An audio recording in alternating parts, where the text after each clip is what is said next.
남자의 고민. 전립선, 소팔 구사놀 레드. 지구력, 소팔 구사놀 레드. 활력, 소팔 구사놀 레드. 오늘부터 레드. 소팔 구사놀 레드. 소문 들으셨지라? 빨간색 소팔 코사놀, 소팔 코사놀 레드. 왜 레드겠어? 그만큼 달라졌다는 것 아니겠어? 남자의 마음은 레드, 소팔 코사놀 레드. 미국산 소팔메토 전립선 건강, 미국산 옥타코사놀 지구력 증진, 독일산 비타민 B 활력 충전, 소팔코사놀 레드. 잘 만났어. 활력 잘 나왔어. 에너지. 남자의 마음은 레드. 소팔코사놀 레드. 남자의 마음은 언제나 이팔 청춘. 남자의 마음은 언제나 레드. 아주 좋아. 정말 좋아. 남자의 마음은 레드. 소팔코사놀 레드. 남자의 고민. 전립선, 지구력, 활력. 남자의 마음은 레드. 소팔 코사놀 레드. 전립선 올리고, 지구력 올리고, 활력 올리고. 오늘부터 레드. 소팔코사놀 레드. 인생 뭐 있어? 건강이 최고지. 남자의 고민? 그게 뭔데? 전립선 올리고, 지구력 올리고, 활력 올리고. 오늘부터 레드. 소팔코사놀 레드. 전립선 싱싱, 지구력 싱싱, 활력 싱싱싱. 아주 좋아. 정말 좋아. 전립선 올리고, 지구력 올리고, 활력 올리고. 오늘부터 레드. 소팔코사놀 레드. 가자. 소팔 코사놀 레드. 고고고. 아주 좋아. 정말 좋아. 전립선, 소팔코사놀 레드. 지구력, 소팔코사놀 레드. 활력, 소팔코사놀 레드. 오늘부터 레드. 소팔코사놀 레드. 남자의 마음은 레드. 소팔 코사놀 레드. 미국산 소팔메토 전립선 건강, 미국산 옥타코사놀 지구력 증진, 독일산 비타민 B 활력 충전, 소팔코사놀 레드. 전립선 싱싱, 지구력 싱싱, 활력 싱싱싱.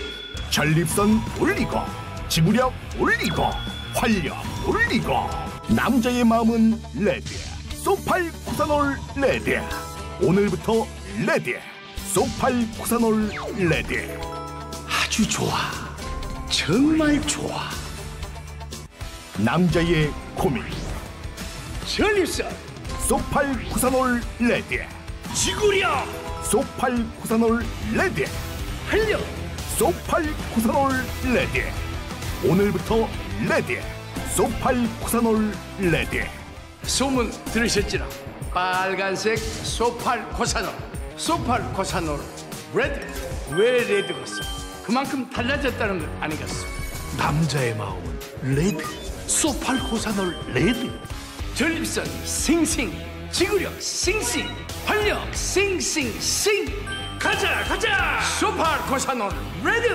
고고고. 아주 좋아. 정말 좋아. 오늘부터 레드. 소팔코사놀 레드.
안녕하십니까. 아시아투데이 TV에서 보내드리는 송국근의 현장정치 라이브 방송 8월 16일 순서 시작합니다. 자, 오늘도 정치권에서는 많은 일들이 있었죠. 또 새로운 소식들도 많이 전해졌습니다. 자, 오늘 우선 시청 포인트부터 말씀드리겠습니다. 시청 포인트는 제가 썸네일에서 달았던 그대로입니다. 쌍소환 초읽기에 들어갔다. 쌍소환 누구? 두 쌍입니다. 두 쌍. 한 쌍은 문재인 김정숙 부부. 자, 왜 쌍소환을 당하느냐? 그것은 잠시 후에 이슈 집중해볼 시간에 집중적으로 분석을 해드리겠습니다. 또 한 쌍은 이재명 김혜경 부부입니다. 이 이재명 김혜경 부부는 이미 쌍소환을 당했습니다. 소환 통보가 갔습니다. 갔는데 일종의 지금 버티기를 하고 있죠. 그런데 전당대회 끝나면 보자고 했으니까 이러면은 다음 주, 그 다음 주 정도는 부르겠죠. 그리고 문재인, 김정숙 이 두 사람은 각각 따로 수사를 받고 있는 것도 있고 같이 수사를 받고 있는 것도 있습니다. 자, 이재명, 김혜경을 쌍소환하는 이유는 법인카드, 경기도 법인카드 막 쓴 거, 그거 공범이죠. 공범위에서 쌍소환되는 겁니다. 그리고 이 문재인, 김정숙은 따로따로 여러 가지 이 범법 혐의들이 있는데 둘이 또 공범 성격으로 있는 게 있습니다. 뭐냐면은 바로 딸 문다혜, 옛 사위 서창호 부부의 태국 이주 과정에서 일어났던 이상직 이스타항공 창업주와의 제3자 뇌물죄 해죠. 자, 그것으로 쌍소환이 예고가 되어 있습니다. 그리고 실제로 그런 쪽으로 가리라고 저는 봅니다. 그렇게 안 갈 수가 없는 상황들이 이 주변에서 지금 일어나고 있기 때문에 그런 것이죠. 자, 그 부분은 잠시 후에 제가 본격적으로 전해드리기로 하고, 오늘도 세 단락으로 나눠서 설명을 드리겠습니다. 첫 번째 1부는 지면 심청 분석, 아시아투데이 인터넷판 기사를 중심으로 지면의 행간의 뜻을 읽어드리는 그런 시간을 짧게 갖고, 그 다음에 이슈 집중해보 시간에 조금 전에 말씀드린 대로 오늘의 시청 포인트, 그 외에도 시청 포인트가 있습니다. 뭐냐면은 이 문재인 김정숙 혐의가 수두룩해서 특별 수사팀이라도 만들어야 될 판이다. 자, 저는 그렇게까지 필요성을 느낍니다. 그리고 가을에 김정숙 불려갈 가능성이 높고 문재인도 그 다음에 불러간다. 그리고 이게 첫 번째 시청 포인트. 두 번째 시청 포인트는 이재명 플러스 김혜경 법인카드 쌍소환. 버티다 이제 소환까지 왔습니다. 더는 못 버틴다. 이재명은 가을에 치명타 맞고 내년 봄에 훅 간다. 이거 제가 계속 전해드리는 이야기죠. 가을에 10월에 1심 판결 2개. 그 중에서 선거법원 내년 봄에 최종 판결, 대법원까지 나오면은 훅 간다.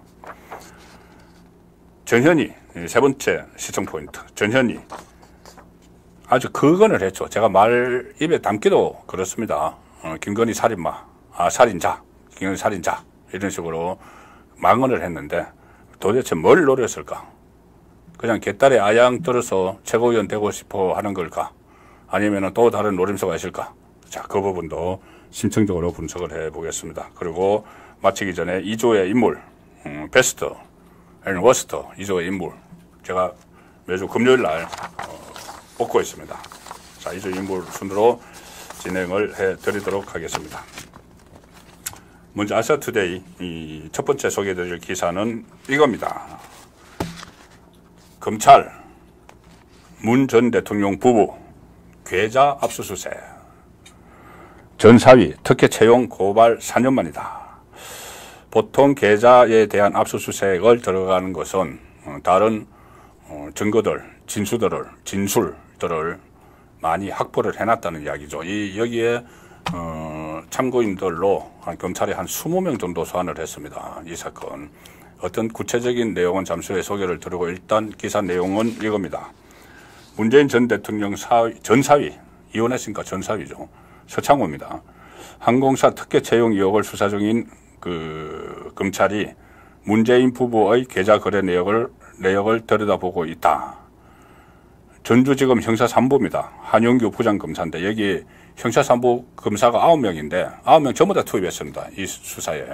그러니 얼마나 이 심혈을 겨루고 있는 수사인지를 알 수가 있죠. 이 9명이나 다 투입해놓고 나중에 두 사람을 소환 못하면 검찰이 망신이죠. 다른 일 하나도 안 시키고 9명이 전부 다 이 사건에 투입을 했는데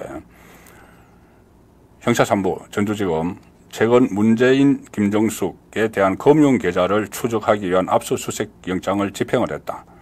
전 사위인 서창호, 타이 이스타젯 특혜 채용 의혹, 이 전직 대통령 부부에 대한 수사로 이어진 것은 4년 만이다. 2020년 9월에 국민의힘이 고발을 했는데 질질 끌다가 4년 만에, 자 이것도 왜 4년 만에 이루어지고 있는지 그 부분도 상당히 또 관전 포인트가 하나 있습니다. 이것도 잠시 후에 설명을 드리도록 하죠. 이번 압수수색을 통해서 검찰은 문재인 부부와 딸 문다희 씨 가족 간의 자금 거래 흐름 및 금전 지원 규모 등을 파악하고 있다. 검찰은 이스타항공 창업주인 이상직 전 의원이 중진공 이사장으로 임명된 것에 대한 대가로 항공 분야 경력이 없는 서창호 씨가 그 이상직이 실소유한 타이 이스타젯 전무이사로 특혜 채용된 것으로 의심을 하고 있다.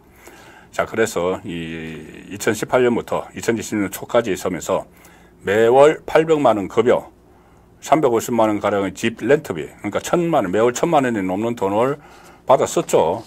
받았어서 이것을 2억 플러스 알파로 보고 있습니다. 검찰은. 자, 오늘 민주당 의원 27명이 또 때로 몰려나와서 기자회견을 했는데, 아니, 취직을 해서 월급 받은 것에 무슨 죄냐? 이렇게 이야기를 했습니다. 그런데 취직을 했죠. 했는데, 항공사 일을 전혀 모르는 사람을 전무로 앉혀놓고, 이 800만 원 월급을 주고, 집값 350만 원 대주고, 중진공,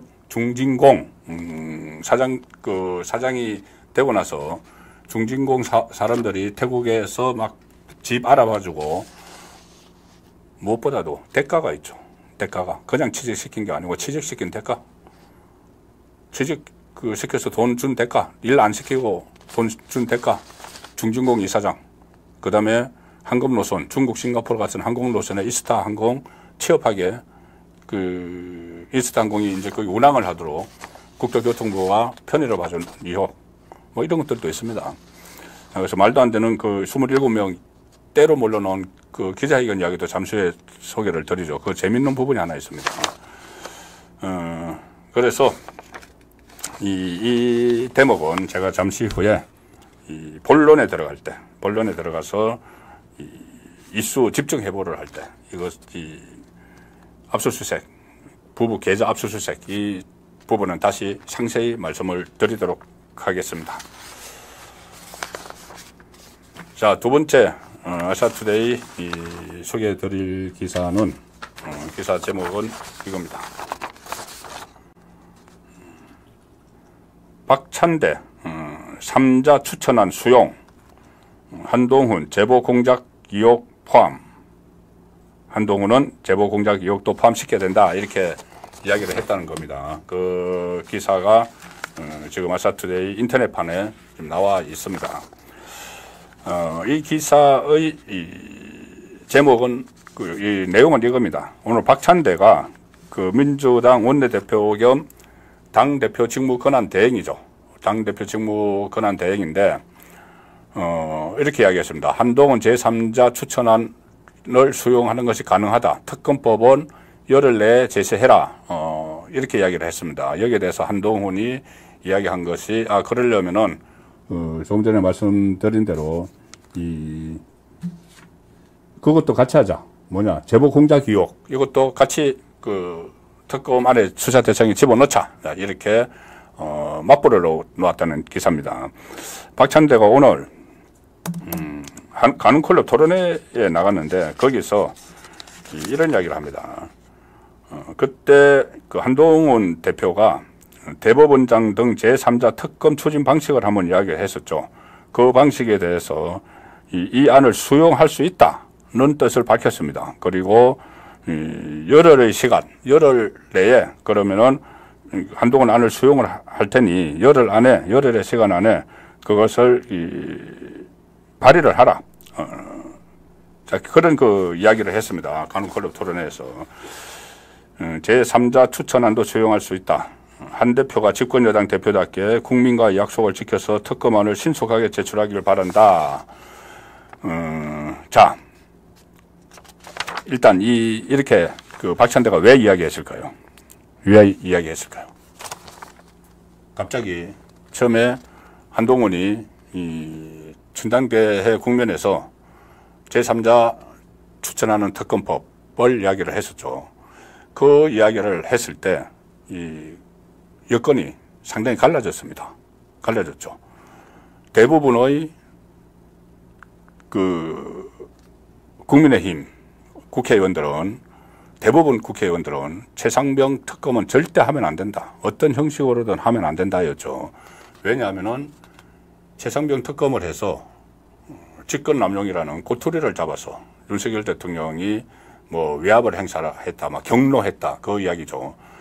꼬투리를 잡아서 탄핵을 하려고 하는데 어떤 형식으로든 특검을 하면 안 된다고 했을 때 한동훈 그때 전당대회 출마 대선 대표 경선 후보는 그렇게 하면은 해결책이 안 보인다. 그래서 이 독소 조항을 걷어내자. 독소 조항 중에서 가장 큰 게 민주당 안중에서 이 특별검사를 민주당과 조국당이 추천하는 거였죠. 그래서 그 당에서 추천하는 건 빼고 대법원장이나 제3자가 추천하는 사람이 특별검사를 맡도록 하자. 이렇게 해서 논란이 일어났습니다. 그래서 막 그 국민의힘이 막 그것 때문에 갈등을 빚었죠. 그런데 한동훈이 당 대표가 되고 나서 이 부분이 조금 숙졌습니다. 숙조가 한동훈 대표가 좀 유연하게 여기에 대해서 대처를 하기 시작을 했죠. 왜 그렇게 할 수밖에 없냐 하면은 처음에 본인이 제3자 특검법을 이야기했을 때와 지금은 상황이 달라졌죠. 처음에 제3자 특검법을 이야기할 때는 민주당이 두 번째 2차 특검법을 1차는 21대 국회 마지막에 폐기되고 22대 첫 법안으로 이것을 두 번째 발의를 했을 때입니다. 발의를 했을 때니까는 일종의 한동훈이 대안을 내놓은 것이죠. 그러면은 민주당이 그것을 수용하려면 그때 수용을 했어야 됩니다. 그때 수용을 해서 협상을 들어가야 되는데 이재명이 그때 단칼에 안 된다고 했죠. 그 거부 이렇게 해버렸죠. 그러면 그 순간에 한동훈이 제안했던 건 없어지는 겁니다. 그리고 그게 민주당이 당시 발의했던 것이 통과를 해서 재표결까지 가가지고 결국은 폐기가 됐죠. 그리고 지금 세 번째를 지금 또 발의를 하겠다고 하고 있는 거죠. 세 번째로 발의를 했죠. 독소조항을 더 집어넣어가지고. 자, 그래서 이제 이것은 지나간 기차입니다. 그런데 박찬대가 이걸 다시 끌고 나오는 것은 이걸 던짐으로 해서 다시 여권을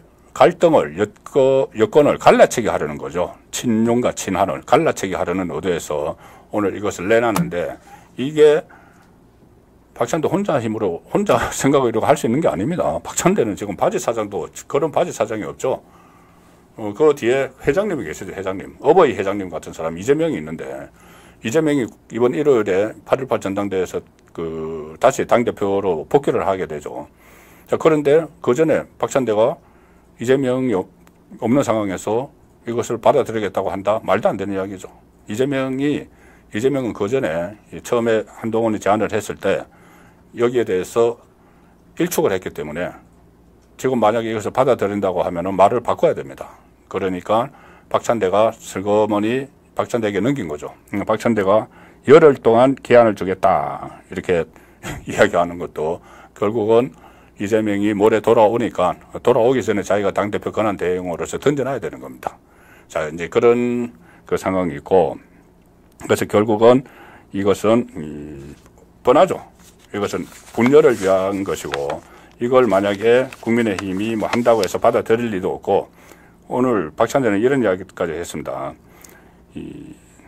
한동훈 대표가 결단을 못 내리면은 당 내에서 이미 제시된 바에는 상설 특검도 염두에 둘 수 있다. 국정조사도 병행 가능하다. 자, 상철 특검도 국회 규칙을 바꿔가지고 자기들이 특검을 지명하도록 그렇게 이제 만들어서 하겠다는 거죠. 그러니까는 어떻게 하든 특검을 해서 윤석열 대통령의 이 탄핵 거리를 찾아내려는 이것은 여러 가지 함정을 파놓고 지금 마치 이 한동훈 안을 받아들이겠다는 식으로 나가면은 이제 여건이 분열이 되는 걸 노리는 거죠. 지금 이재명 입장에서는 여건이 분열이 돼야지 삽니다. 여건이 분열 안 되면은 108석을 가지고 특검법안, 탄핵법안, 대통령 탄핵법안은 3분의 2 있어야 되죠. 전부 다 부결시킬 수가 있습니다. 그 특검법안은 이제 거부권을 행사를 할 수가 있죠. 그리고 만약에 108석 밑으로 내려가면은 이 탄핵도 가능하고 개헌도 가능하고 민주당 입장에서 거부권도 무력화시키는데 8명 때문에 안 되는 거죠. 그래서 계속 한동훈과 윤석열 대통령의 갈등을 막 부추기면은 8명 이상은 빠져나갈 수가 있다. 그래서 그것을 노리고 계속 이 갈라치기를 하는데, 자, 한동훈이 오늘 어떤 반응을 보였을까요? 저는 아주 적절한 반응을 보였다고 평가를 하는데, 이렇게 이야기합니다. 입장문을 바로 냈습니다. 한동훈 그 박찬대가 가는클럽 토론회에서 이야기하고 나서 바로 입장문을 냈는데, 이렇게 이야기합니다. 최근 드러난 소위 제보 공작 의혹까지 수사 대상에 포함하는 것이 필요하다는 등의 당 내외 의견을 반영해 필요한 절차를 진행하겠다. 일단 당대표니까, 그때는 이제 당대표가 아니었죠. 당대표니까 이 당내 의견을 다 들어봐야 되겠다. 그리고 중요한 역습을 하나 하죠. 뭐냐면은 제보 공작 의혹까지 수사 대상에 포함을 해야 된다. 제보 공작 의혹이 뭡니까? 이 해병사단장, 임성근 사단장 구명을 위해서 무슨 뭐 해병대 그 단톡방에서 김건희 여사를 통한 임성근 구명 로비가 있었다. 이렇게 가짜뉴스 막 퍼뜨렸죠. 김규현 변호사라는 사람이 마치 본인은 아무 관련이 없는 제3자인 척하고 JTBC의 제보자, 공익신고 이런 식으로 했습니다. 해서 이 김건희를 통한 구명 그 로비가 시도가 있었다. 이런 식으로 했죠. 그런데 김규현이라는 사람의 정체가 들통이 났습니다. 단순한 제보자가 아니고 민주당 국회의원 보좌관 출신이고 민주당 소속으로 서대문에 그때 출마를 하려고 예비후보 등록했고 무엇보다도 또 그 박정훈 대령 수사단장 지금 그 중심에서 있는 박정훈 대령의 변호사입니다. 변호사인데 그걸 다 숨기고 마치 공익 제보처럼 막 가짜뉴스를 이야기를 했죠. 김건희와 관련된. 그리고 거기에 그치지 않고 이 김규현이 뒤에 민주당이 있었던 겁니다. 장경태와 서로 이야기를 했고 장경태 보좌관이 또 다른 제보자에게 김규현 또 다른 제보자가 김규현은 믿을 수가 없다. 김규현은 거짓말을 많이 하고 있다. 이런 식으로 이야기하니까 장경태 보좌관이 진실은 상관없다. 그렇게 이야기했죠. 진실은 상관없다.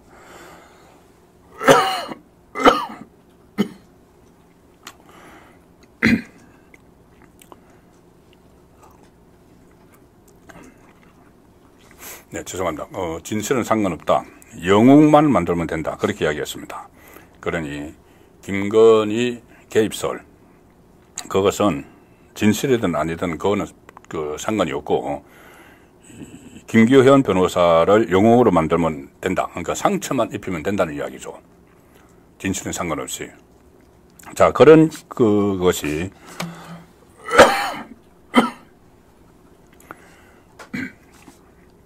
국민의힘에서 주장하는 바로 제보 공작 의혹입니다. 그러면은 이 제보 공작 의혹도 특검 수사 대상에 포함시키자. 한동훈이 이렇게 말한 거죠.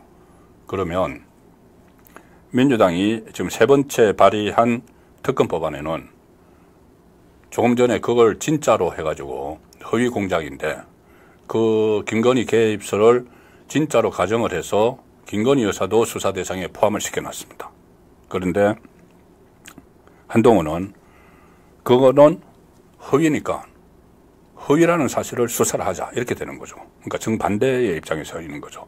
그럼 이걸 민주당은 받아들일 수 없는 겁니다. 그래서 한동훈 대표가 제보 공작 의혹까지 수사 대상에 포함하자고 한 것은 이것은 어떻게 보면 일종의 하는 역공을 취했다. 이렇게 이해를 할 수가 있는 겁니다. 그리고 한동훈 대표는 이런 말까지 합니다. 민주당은 위헌적 특검 법안이 저지되자마자 더욱 위헌성이 강해진 특검 법안을 제출을 했다. 그러면서도 오늘은 국민의힘이 제시하는 특검안을 수용할 수도 있다고 말하는 등 갈팡질팡 행보를 보이고 있다. 자, 그래서 처음에 한동훈이 제안을 했을 때 이재명은 안 받는다고 했고, 그런데 지금은 안 받는다고 하고 나서 2차 부결시켰고, 부결이 됐고 폐기됐고, 근데 또 3차 더 독소장이 들어있는 것을 발의를 했고, 이 상황에서는 한동훈이 처음에 이야기했던 거 제3자 특검법은 시효가 만료된 겁니다. 없어진 거죠. 근데 그걸 갈등을 부추기기 위해서 박찬대가 다시 들고 나왔지만 한동훈이 거기에 빠져들지 않고 일단은 방어를 잘 했다고 봅니다. 제보 공작 의혹까지 수사 대상에 포함하자. 일종의 역공을 취한 것이죠. 자, 아시아투데이 지면 심층분석 마지막 기사는 이겁니다. 이명박, 박근혜, 유경수, 윤 보수청 결집 행보 확 늘었다. 이번에 8.15 강복절을 맞아서 이 8.15는 이번 8.15는 어제였죠. 어제는 또 그 유경수 여사 50주기였습니다. 50주기 1974년 8.15 경축식장에서 문세강의 흉탄에 쓰러져 있었죠. 자, 50주년이었습니다. 유경수 여사. 그래서 이 윤석열 대통령이 이명박, 박근혜, 유경수 그와 관련된 행보를 해서 보수청 결집 행보가 확 늘었다는 기사입니다. 최근에 유경수 여사 묘역을 참배를 하고 또 박근혜, 이명박 전 대통령과 소통의 접점도 넓히고 있다. 8.15 강복절 때 전직 대통령 정부 인사를 대거 사면은 복권을 했죠. 그때 김경수만 지금 뭐 부각이 돼서 논란이 되고 있지만은 조윤선 전 청와대 정무수석, 현기한 전 청와대 정무수석, 안종범 전 정책조정수석, 원세훈 전 국정원장 이런 사람들의 다수가 그 8.15 특사에 포함이 됐었습니다. 그리고 집권 중후반기 이 토대를 다지는 일환으로 보수청 결집에 나섰다. 이런 해석이 가능한 것이죠. 유경수 여사 묘역도 찾았고 그 자리에서 박지만 그 회장을 비롯해서 유족들과 만나 이야기를 나눴고 또 지난 2월에 현직 대통령으로서 처음으로 충북 옥천에 있는 유경수 여사 생가도 방문을 했죠. 그리고 14일 그제는 윤석열 대통령이 박근혜 전 대통령과 전화 통화를 하면서 또 한번 만나시죠. 이렇게 회동을 하는 것도 제안을 했습니다. 이명박 전 대통령도 한남동 간조를 초청해서 부부를 초청해서 만찬을 해서 거기서 여러 가지 또 국정에 대한 조언을 듣기도 했죠. 그래서 이런 행보들이 지금 그 윤석열 대통령의 임기가 11월 되면 이제 반환점을 돕니다. 반환점을 도는데 이 중반기를 맞아서 일단 이 보수 우파를 결집을 해서 거기서부터 국정 운영 동력을 받으려고 하는 자 그런 행보로 읽힙니다.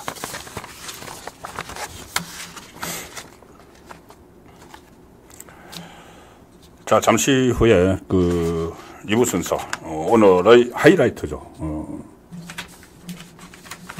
시청 포인트 부분을 이제 말씀을 드릴 텐데 그 전에 아시아투데이에서 보내드리는 광고 하나 소개드리고 가도록 하겠습니다. 소팔 코사놀 레더 상품인데 전립선 건강약이라고 합니다. 소팔 코사놀 레더. 미국산 소팔메토 그리고 독일산 비타민 B를 사용해서 원산지에 대한 신뢰도를 높였다. 가수 남진 씨도 극찬을 하고 있는 제품이다. 전립선 건강 그리고 지구력 활력 아트TV 시청자를 위한 특별한 혜택도 지금 하고 있습니다. 4개월 용량을 구매하시면 2개월분 추가로 증정한다고 합니다. 자, 찬스 이용하실 수 있으면 하시기 바랍니다. 자, 오늘의 하이라이트 이슈 집중해보 시간입니다. 이슈 집중해보. 제가 썸네일에 쌍수안 했죠. 이게 그냥 제가 드리는 말씀이 아닙니다. 제가 이것저것 다 분석을 해보고 현재 돌아가는 상황을 보니까 반드시 두 부분은 다 소환이 됩니다. 일단 문재인, 김정숙부터 살펴볼까요? 이 문재인 지금 조금 전에 제가 지면 소개해드린 거는 제3자 뇌물죄죠. 이상지가의 거래, 이상지가의 검은 거래죠. 딸 문다혜 씨 부부 태국에서 옛 사위 취업을 하게 만들어서 일도 안 시키고, 일을 할 줄 알아야지 일을 하죠. 아무 일도 항공 분야 관련 업무를 해본 적이 없는데 전무 자리에 앉혀놨으니까 안 시키고 돈을 2억 원 플러스 알파 주도록 했고, 그래서 지금 이 계좌 추적에 들어간 겁니다. 부부 다 주도록 했는데 거기서 거치는 것이 아니고 수상한 돈 거래들이 있었죠. 심지어 문재인 정부 시절에 청와대 경호처 직원이 그쪽에 파견 나갔습니다. 경호하러. 그때 그런 말이 있었습니다. 아니, 현직 대통령인데 그 자녀가 별다른 설명도 없이 외국으로 이주를 해버리면, 그러면은 경호법에 의해서 경호 대상이니까 경호원들도 가야 되죠. 그러면 경호원들도 해외 체류비까지 다 우리 세금으로 내야 됩니다.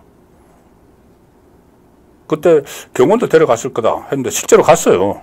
그리고 그 현재 간 경호원을 통해서 또 돈 세탁 비슷한 걸 했습니다. 그 경호원의 그 계좌로 뭐 태국 돈, 바트하나 달러나 이런 것을 경호원에게 줘가지고 그 경호원이 계좌를 한국에서 찾아서 이것을 또 누군가에게 건너가고, 그리고 그게 또 그 서울에서 집 샀다는 그 유혹도 있고. 자, 그런 문제들을 비롯해서 또 돈 거래를 한 사람들이 이뿐이 아니죠. 이 김정숙도 직접 문다혜와 돈 거래를 했다. 그런데 그게 정상적인 가족 간의 돈 거래면 검찰이 왜 들여다보겠습니까? 혹시나 뭐 특활비나 이런 것도 간 것 아닌가, 그래서 들여다보는 거죠. 그뿐이 아닙니다. 김정숙 이렇게 옷 가방 살 때 무더기로 이 5만 원권 전차를 막 지불을 했다는 유송아, 양인혜수, 이 사람들과도 문다혜의 돈 거래가 있었습니다. 그럼 그 돈은 무슨 돈일까? 유송아, 양인혜수는 특활비를 관리를 했던 사람인데, 자, 그런 부분이 있죠. 그런 부분이 있기 때문에 문재인, 김종숙은 거기 제3자 뇌물죄에 같이 연루가 됐다고 봐야 됩니다. 그래서 두 사람, 문재인, 김종숙 둘 다 계좌 추적을 지금 하고 있는 것이죠. 그렇죠. 그 계좌를 살펴보고 있는 것이죠. 돈 흐름을 살펴보고 있다는 겁니다. 검은 돈이 어떻게 흘러다녔는지. 자, 그리고 문재인 같은 경우는 아시다시피 혐의가 이것만 있는 것이 아닙니다. 지금 전부 다 중간에서 막 멈춰서 있는데, 문재인 밑에서 다 멈춰서 있죠. 이 울산시장 불법 개입 혐의 사건, 이것도 청와대 7개, 8개 부서가 동원이 돼서 그 불법적으로 개입을 했는데, 임종석과 조국 밑에서 거쳐버렸었죠. 그런데 그 다음에 대검이 재기수사 명령을 내려서 지금은 임종석과 조국이 같이 이 수사 대상에 다시 올랐습니다. 그러면 그 위에는 또 문재인이 있는 것이죠. 그것뿐이 아니고 월성원전 경제성 조작 사건, 또 부동산 뭐 통계 조작, 뭐 산자부 블랙리스트, 서해 공무원 월북몰이 여러 사건에서 문재인은 수사 대상입니다. 그때 어떻게 서면으로 조사를 하려고 했을 때였던가요? 문재인이 무례하다 그런 반응을 보였었죠. 무례한 것이 아니고 범죄 혐의가 있었기 때문에 수사를 해야 되는데 안 하고 있었던 겁니다. 이원석 검찰총장 체제에서 수사를 막아서고 있었다. 그런 지적이 많이 나왔었죠. 그런데 이제 검찰총장이 바뀝니다. 자, 그러면은 이 수사도 이제 본격적으로 진행이 돼야 되겠죠. 그러니까 문재인의 혐의가 수두룩하다. 그 다음에 김정숙은 지금 조기에 소환을 안 할 수가 없는 상황이죠. 왜 그러냐면은 김정숙과 관련된 관련자들이 줄 소환되고 있습니다. 참고인으로 줄 소환이 되고 있죠. 자,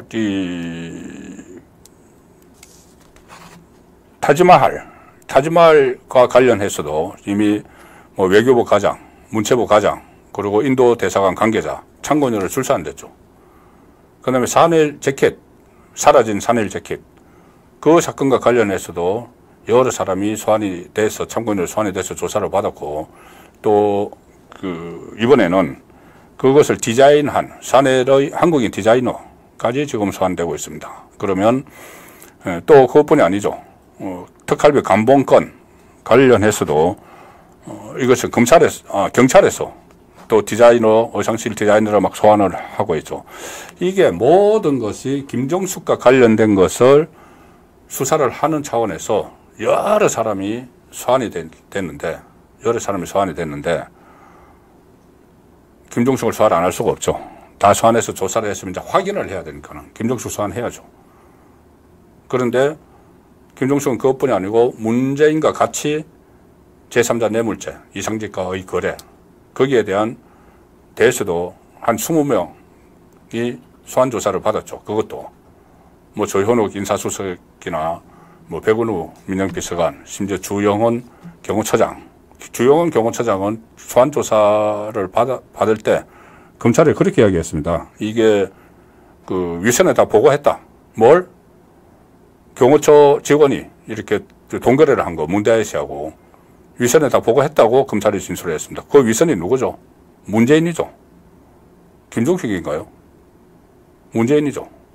그러면은 소환을 해야죠. 다른 사람들은 다 불러서 한 20명을 불러서 조사를 한 이유가 결국은 문재인이 인사권을 가지고 그 인사권을 써서 이상직을 중진공 이사장으로 시키고 그 대가로 문다혜 씨 부부를 봐주도록 한 것이 문재인이기 때문에 문재인을 소환을 안 할 수가 없는 겁니다. 다른 사건에서도 마찬가지지만은. 거기다가 지금 문재인에 앞서서 임종석에 대한 소환 통보를 했습니다. 임종석 소환 통보를 했는데, 임종석은 또 이걸 정치 보복이다 이렇게 이야기를 하죠. 임종석은 왜 소환 통보를 했는가 하면은 당시 청와대 비서실장이죠.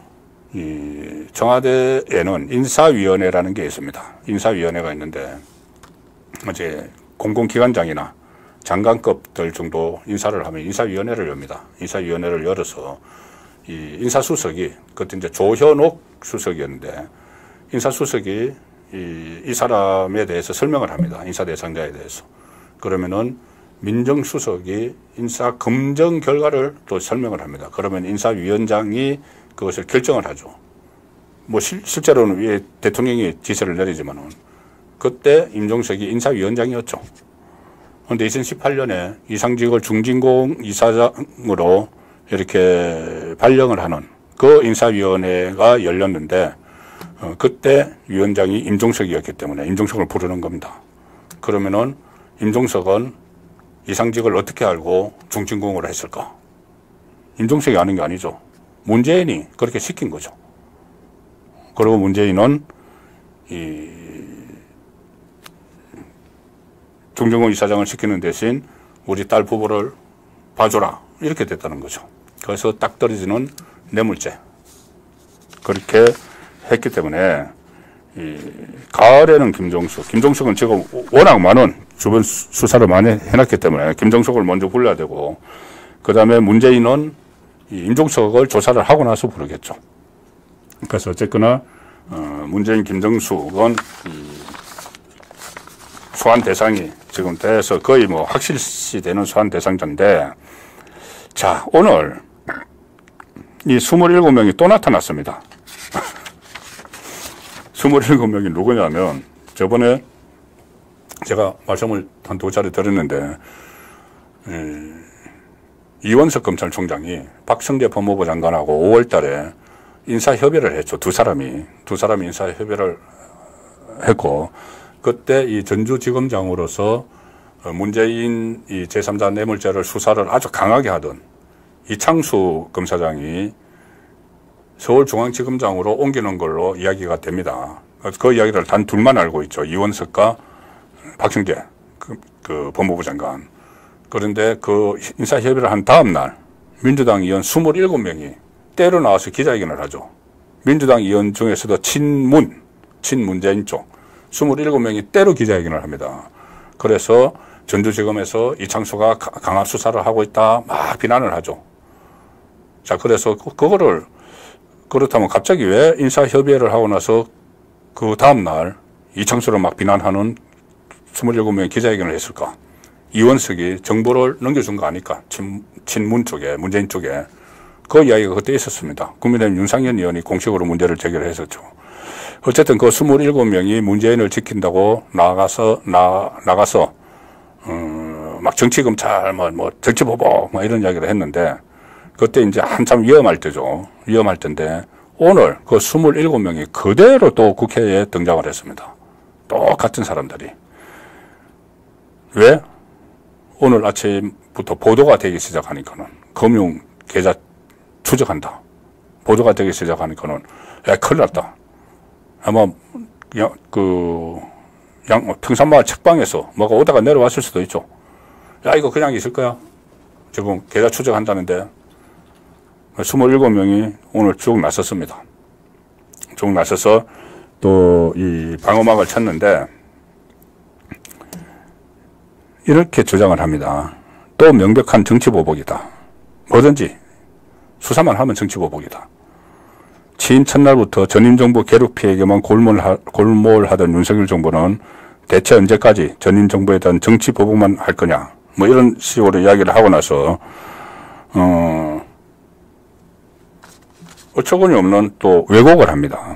왜곡을 어떻게 하냐 하면은, 제가 이 내용을 다 알고 있는데 정말 여기 이제 별 관심이 없으신 분들은 이 왜곡에 현혹됩니다. 이 27명의 친문 의원들이 뭐라고 이야기를 하냐면은, 문재인 대통령의 전사위 관련 수사는 검찰이 무려 4년 동안 스토킹 수준으로 대통령의 주변을 탈탈 턴 수사다. 전사위뿐 아니라 그 가족과 주변인까지 괴롭히면서 아직도 결론을 내지 못하고 있는 억지 수사다. 심지어 그 과정에서 검찰 측 인사가 참고인에게 문재인 대통령을 잡아 넣어야겠다는 말을 했다는 정황도 있다. 제가 있으면 잡아 넣어야죠.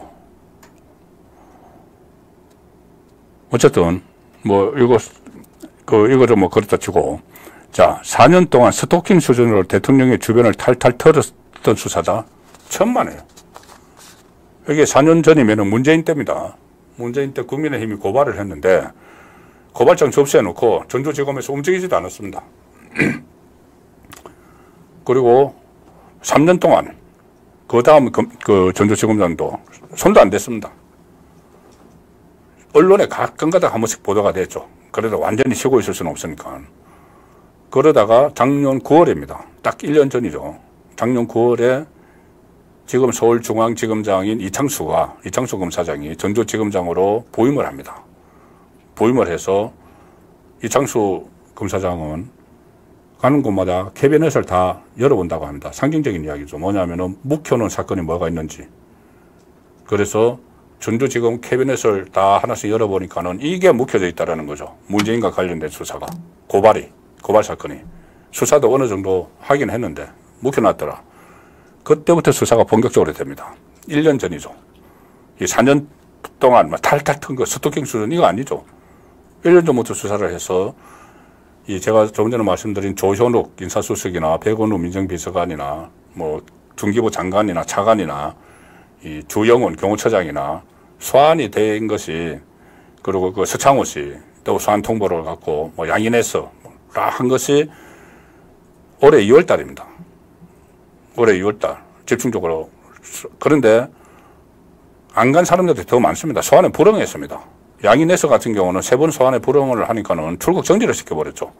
프랑스 국적이니까는 이제 출국 금지가 아니고 출국 정지를 시켜버렸고, 서창호 씨도 뭐 3번이나 그렇게 뭐 소환을 뭐 불응을 하거나, 서창호 씨를 비롯해서 전부 다 불응을 하거나 아니면은 가더라도 무피권을 행사하는 수사 방해를 계속 했었습니다. 자, 그것을 이렇게 지금 왜곡을 하고 있는 그 기자회견을 오늘 또 27명이 또 한 겁니다. 이원석 검찰총장이 수사를 이제 막았었기 때문에 수사가 제대로 이루어지지 않았는데 이렇게 왜곡을 하는 것이죠.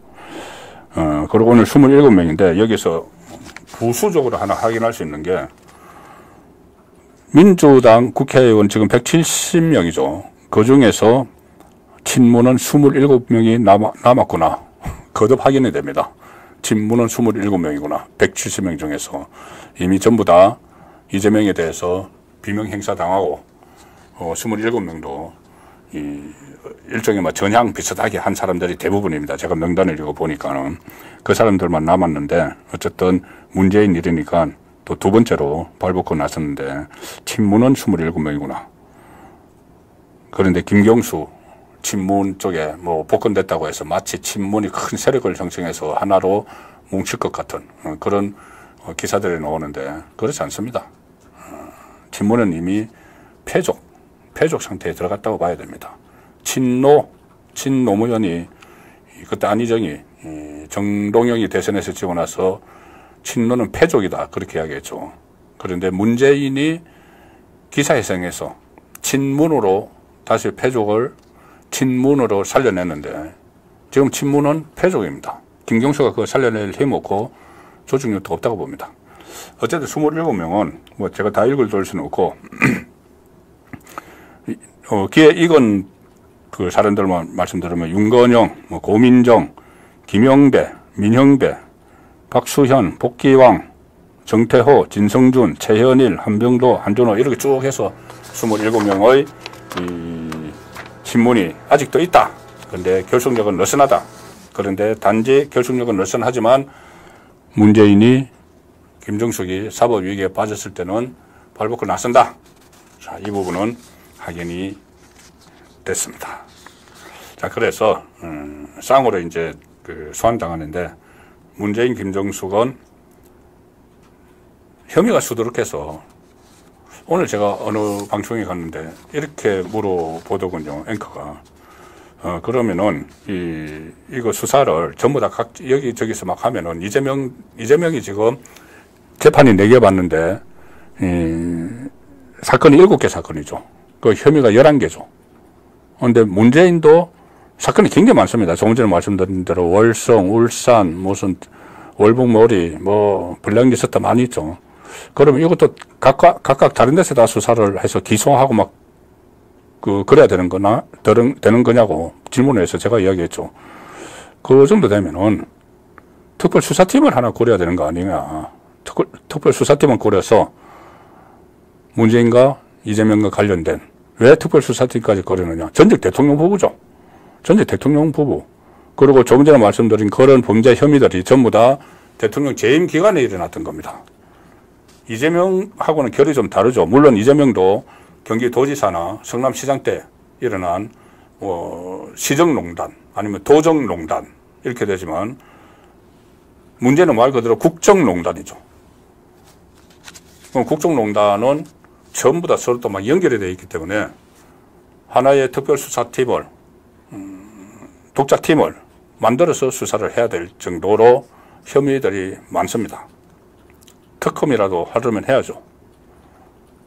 박근혜 전 대통령, 당시 현직 대통령인데 특검을 한 적도 있는데, 문재인의 모든 지금 검찰에서 수사를 제대로 안 했으니까, 이원석 검찰 때 안 했기 때문에 문재인 부부 특검 또 주장을 해야 되는 겁니다.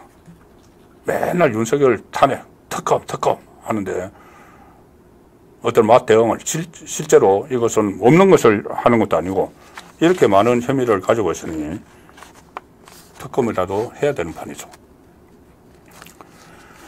자, 그래서 쌍소환했는데 문재인, 김종석 이어서 자 이재명과 김혜경도 이미 쌍소환 통보를 받았습니다. 쌍소환 그때 그 수원지검에서 경기도 법인카드 유용 의혹은 이 두 사람이 공범이죠. 공범입니다. 지금 한 2천만 원 이상이 예상이 됩니다. 그 유용한 게. 뭐 소고기 사고, 초밥 사고, 뭐 이런 것들이죠. 가정용품 전부 다 법인카드를 사고, 조명현 씨가 국민권익위원회에 가서 전부 다 정언을 한 것, 그 내용들입니다. 그리고 또 간용차, 제네시스를 무단으로 이용한 것, 국고손실, 이런 것도 있고. 그래서 7월 초에 문재인, 김종숙을 들어오라고, 검찰에 들어오라고 소환 통보를 했습니다. 수원지검에서. 물론 둘이 손잡고 들어오라고 한 건 아니고, 같이 들어오라고 한 건 아니고, 이재명에게도 날짜 5개를 주고, 김혜경에게도 날짜 5개를 줘서 편리한 시간에 들어오세요. 굉장히 편의를 봐주는 거죠. 그런데 두 사람이 아예 대답도 안 했다고 합니다. 못 가면 못 간다. 언제 가겠다. 다시 조정하자. 이런 말도 없이 그냥 묵살을 해버렸다는 거죠. 근데 이제 그런 묵살을 했다는 것이 또 막 그 비난 여론이 일어나니까 8.18 전당대회 끝나고 보자고 했다는 겁니다. 8.18 전당대회가 모레죠. 일요일이죠. 그러면은 이제 이재명이 다시 당대표 되면은 당대표 돼서 바빠서 못 가. 이러지 않을까 싶습니다. 그러면 검찰은 아니 소환 통보를 했는데 불응을 한 번 하고 두 번 하고 했는데 그거 그대로 둘 수는 없죠. 소환해야 됩니다. 당대표가 새로 되더라도. 근데 이재명은 만약에 끝까지 버티면은 체포영장을 발부를 해야 되는데 체포영장을 집행을 해야 되는데 현재 국회의원이기 때문에 그것도 체포동의안을 또 국회에서 처리를 해야 됩니다. 근데 김혜경은 그거 필요 없죠. 김혜경이라도 강제 구인을 해야 되죠. 소환을 응하지 않으면은.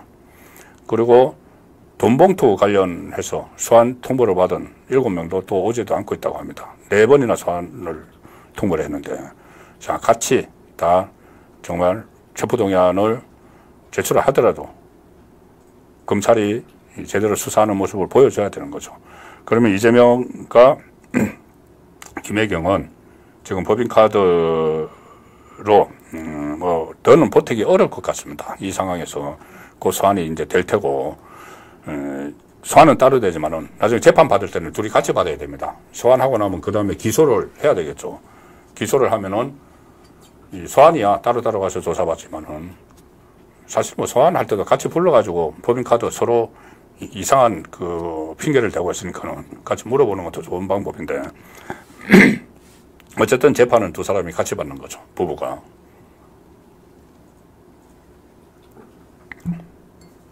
그리고 그것과는 별개로 이재명은 말씀드린 대로 10월 되면 이제 가을에 1심 판결이 2개가 나옵니다. 판결이 2개가 나오고 선거법 위반 같은 경우는 빠르면은 내년 봄에 대법원 확정 판결까지 받게 되죠. 그러면 그때 되면은 저는 이재명이 정치적으로 실각을 할 거라고 예상을 합니다. 대법원 확정 판결이 나오지 않더라도 정치적으로 실각을 할 가능성이 높다. 일단 민주당 사람들이 볼 때는 이게 대법원까지 그대로 가면은 모든 게 날아갈 판인데 대통령 선거에도 나가지 못하고 또 선거법 같은 경우 벌금 100만 원 이상이면은 당이 이 434억 물어내야 되죠. 그럼 어떻게 하든 이재명과 손절을 하려는 세력이 나타나겠죠. 민주당 안에서. 다만 이재명과 공동 운명체가 되어 있는 사람들이 있습니다. 지금 박찬대를 비롯해서 더민주혁신회의라는 그런 완전히 충성파들이 모인 데가 있죠. 그쪽에서는 공동 운명체니까 이재명이 망하면 같이 망하니까 결사옹위를 하겠죠. 결사옹위를 하려면 방법은 딱 하나 있습니다. 대통령 탄핵이죠. 그래서 조기 대통령 선거를 만드는 거죠. 그렇기 때문에 지금 그 상황을 대비를 해서 강경파들이, 민주당 강경파들이 탄핵을 노리고 있는데, 자, 그러면 거기에 대응할 수 있는 건 정치권보다 법원의 시간표대로 그대로 가면 됩니다. 법원의 시간표대로. 가령 선거법 같은 경우에 원래 633이죠. 1심 6개월, 2심 3심 3개월, 3개월인데 1심을 2년을 끌고 2년 만에 나옵니다. 6개월에 해야 될 걸. 그러면은 2심, 3심은 2심에서 더 할 게 없죠. 2년 동안 재판을 했으니까는 1심을. 그러면 2심 빨리 결정하고 3심 빨리 결정하고 해서 탄핵 정국을 본격적으로 조성하기 전에 이 법대로 처리를 하는 수밖에 없다. 자, 그래서 이 법원의 시간이 빨리 돌아야 된다. 이런 말씀을 드리는 것이고, 자, 이재명은 또 다른 일로도 소환이 될 게 큰 게 하나 남았습니다. 뭐냐면은 성남 정자동 개발 비리 의혹이죠. 호텔 그 짓는데 2천억짜리. 자, 그런데 그 수사를 지금 지휘를 누가 하느냐 하면은 강백신 검사가 합니다. 강백신. 서울중앙지검에서 이재명의 대장동 수사를 했고, 이번에 성남지청의 차장검사로 발령이 나서 정자동 수사를 하는데, 강백신 이름 많이 들어보셨지 않습니까?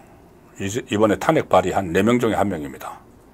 그러니까 다른 그 검사 4명을 탄핵 발의를 했는데, 다른 검사들은 이재명이 과거에 수사를 했던 사람, 그래서 공소유지도 하고 있는 사람도 있고, 그러니까 공소유지를 방해를 하고 직무정지를 시켜가지고 방해를 하고 또 보복도 하고 그런 차원인데, 강백신 같은 경우는 공소유지도 방해하고 보복도 하고 수사도 방해하는 거죠. 직무정지를 시키면. 자, 그렇지만 수사는 계속될 것이고, 그거 외에 또 법인카드 외에도 뭐 김성태 쪼개기 후원금 의혹 뭐 이런 것들도 남아있기 때문에 이재명도 또 따로 검찰에 소환이 될 순간도 뭐 머지않았다. 그렇게 볼 수가 있습니다. 자, 마지막 그 이슈 집중해부 오늘의 시청 포인트는 이겁니다. 전현희, 김건희 살인마 그건 뭘 노렸나? 개딸의 아양떨에서 최고위원 되기? 그거지만 저는 전현희가 더 큰 노림수를 가지고 그런 그건을 했다고 합니다. 했다고 봅니다. 왜 그러냐 하면은, 자, 전현희가 국민권익위원장 출신이죠. 그런데 상황을 잘 알면서 그러니까 국민권익위원회의 반부패 국장 직무대행이 얼마 전에 극단적인 선택을 했습니다. 근데 왜 그런 선택을 했는지 분명하게 나오는 건 없습니다. 뉴스에서도 그런 내용은 안 적혀 있고. 그런데 계속 그 좌파 매체 한겨레 신문 같은 경우는 그 다음날 바로 그것이 마치 김건희 디올 파우치에 대한 어떤 일종의 무혐의 처분을 한 것, 국민권익위원회에서 거기서 괴로워하다가 극단적 선택을 했다는 식으로 몰고 갔죠. 첫날부터. 제목 자체가, 한겨레 신문 제목 자체가 그랬습니다. 김건희 디올백, 명품백, 조사했던 권익위 국장이 극단적 선택. 자, 이렇게 해버리면은 꼭 그것 때문에 극단적 선택을 한 것처럼 되죠. 증거는 아무것도 없습니다. 그런데 그 김모 국장은 그것뿐이 아니고 이재명의 닥터 헬기 특혜 의혹도 조사를 했습니다. 그런데 그 조사 결과도 이재명에게 아주 유리합니다. 절대적으로 유리하죠. 이재명하고 비서실장 한준호는 무혐의 결정을 내립니다. 혐의가 없다. 그러면서 오히려 그 관련 공무원들, 소방청이나 헬기 띄운 그쪽 공무원들은 징계를 해야 된다고 통보를 하죠. 그러면 이재명 봐주기죠. 그래서 제가 그때 이재명 봐주기 그 권익위가 결정을 내렸다는 제가 말씀도 들었습니다. 그러면 이재명, 김건희 둘 다 이렇게 조사를 했는데 이재명 건 쏙 빼고 김건희 때문에 괴로워했다. 근데 한겨레 신문이 김건희 조사했던 국장 극단적 선택 이렇게 달았습니다. 그럼 김건희 때문에 그렇게 한 것 같죠. 그런데 이재명도 수사를 했기 때문에 그럼 제목을 바꿔서 이재명 조사했던 국장 극단적 선택 이러면은 이재명 때문에 괴로워서 극단적 선택을 한 게 되는 거죠. 그런데 일방적으로 민주당도 김건희 때문에 괴로워하다가 그때문에 선택을 했다. 즉 진실은 아무도 모르는 상황입니다. 그걸 가지고 전현희가 입에 담지도 못할 이야기를 법사위에서 했죠. 이 사안을 다루는 것도 아니고 검사 탄핵 청문회 한다고 열린 맹탕 자리에서 김건희 살인자 거론을 했습니다. 왜 그랬을까요? 일반적으로는 지금 최고위원 경선 이야기를 많이 합니다. 전현희가 최고위원 경선에 출마를 했는데 지금 5등까지 뽑죠. 5등까지 뽑는데 전현희가 6등입니다. 5등은 이현주입니다. 이현주. 그런데 이현주하고 전현희하고 현재까지 득표율 차이가 0.02%입니다. 차이가 별로 없죠. 그것이 이번에 이재명, 서울에 책임당원 투표하고, 권리당원이죠. 권리당원 투표하고 몇 가지 대의원 투표하고 남아있는데, 여론조사하고. 거기서 전현희가 조금만 더 이기면은 이현주를 제치고 올라갈 수가 있죠. 그러니 개딸들에게 신호를 보내는 겁니다. 개딸들에게 아양 떨었다. 이런 말이 나오는 게 그 때문이죠. 자, 그래서 최고위원 되기 위해서 이런 거건을 사용했다. 그런데 저는 그것보다 좀 더 개딸의 한심을 살 필요가 있었다. 그런 느낌을 받습니다. 왜 그러냐면은 전현희는 원래 친문이죠. 문재인 때 국민권익위원장을 하고 했기 때문에. 그런데 그때 국회의원 다시 한번 하려고 일종의 친명으로 변신을 했습니다. 그래서 중성동갑에서 공천을 받았죠. 공천을 받아서 윤희숙에게 이겨서 국회의원이 됐는데, 그러다가 이번에 최고위원 출마를 했죠. 그런데 아슬아슬하게 지금 뒤지고 있고 하니까 이번 최고위원에도 당선이 될 겸 확실하게 이재명을 수호하는 선봉대 역할을 앞으로 본인이 계속 하겠다는 그런 이제 선언을 했다. 그러니까 친문 색채 탈색을 위한 그런 작심 발언을 했다고 봅니다. 작심을 하고 거의 거건을 했다. 망발에 가까운 거건을 했다. 그렇게 볼 수가 있는 것이죠. 그래서 민주당이 정말 그렇게까지 하지 않으면은 개딸의 한심을 사지 못하는, 이것은 개인의 인성 문제도 있지만 민주당 전체의 분위기를 그대로 대변을 했다. 그렇게도 볼 수 있는 망언입니다. 자, 오늘 시간이 다 돼가는데 제가 매주 금요일 2주의 인물을 이렇게 꼽고 있죠. 제 나름대로 꼽아서 설명을 드리고 있는데, 베스트 한 사람, 워스트 한 사람을 뽑는데, 이번에는 워스트는 단연 전현입니다. 제가 조금 전에 말씀드린 김건희 살인자 이렇게 거건을 하고, 그리고도 반성을 하기는커녕 오늘 여기저기 또 방송에 나가서 자기 합리화를 하는 그런 모습을 보여주고 있습니다. 그리고 그 장면을 보신 여러분은 얼마나 표정이나 살인자를 외치는 표독스러운 모습, 그것이 지금 우리 국회의 민낯입니다. 어떤 이성은 전혀 간 것 없고 오로지 자기 살기 위해서, 자기가 최고위원 되기 위해서, 이재명의 충실한 하수인이 되기 위해서 그런 모습을 적나라하게 이번에 보여줬던 전현희를 워스트로 꼽았습니다. 제가 이 2조의 인물을 하면서 베스트로 꼽을 때는 상당히 참 인물난에 시달립니다. 정치권에서 베스트와 정말 좋은 모습을 보여주는 사람이 없기 때문이죠.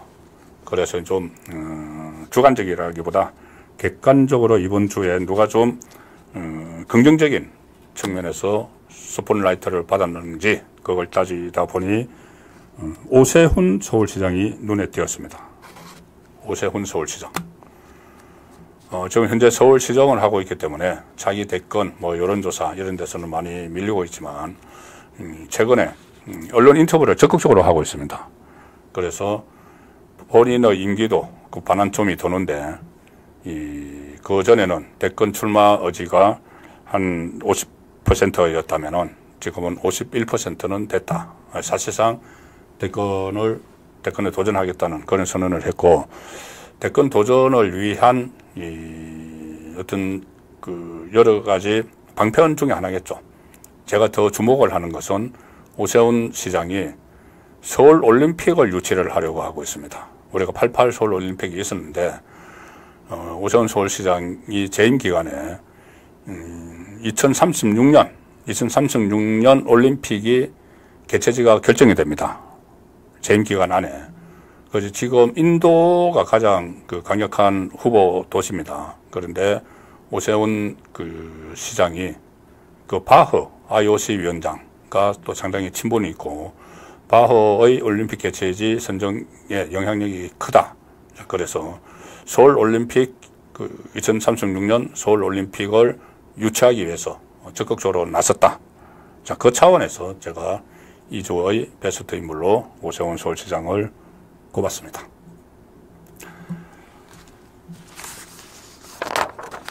네, 8월 16일 라이브 방송으로 보내드린 송국근의 현장 정치 준비한 것은 여기까지입니다.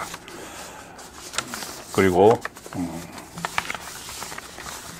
아시아투데이 TV에서 보내드리는 광고 멘트 마지막 거 보내드리겠습니다. 듀라론 냉감 패드입니다. 여름철 지금 그 열대야가 기록적인 열대야가 이어지고 있는데, 냉감 섬유 듀라론 소재로 만들어진 냉감 패드는 수분과 땀을 효과적으로 배출해서 면이나 나일론 같은 다른 섬유보다 열 전도율이 상당히 높다고 합니다. 그리고 이 아투TV에서는 듀라론 냉감 패드 1+1 이벤트를 진행을 하고 있습니다. 아래 번호로 전화 주시면 되고, 올여름 시원하게 보내시기 바라고, 싱글 사이즈 쿨 매트 구매 시 1개 더 증정이 되고, 추가로 배기피 2개도 증정이 된다고 합니다. 예, 금요일 밤입니다. 늦은 밤까지 시청해 주셔서 진심으로 감사를 드립니다. 그리고 편안한 밤 되시고 주말도 즐겁게 보내시기 바랍니다. 저는 다음 주 월요일 오후 2시에 다시 송국근의 현장 정치로 찾아뵙도록 하겠습니다. 고맙습니다. Welcome to my party, we're just getting started. A life is a dream or a nightmare.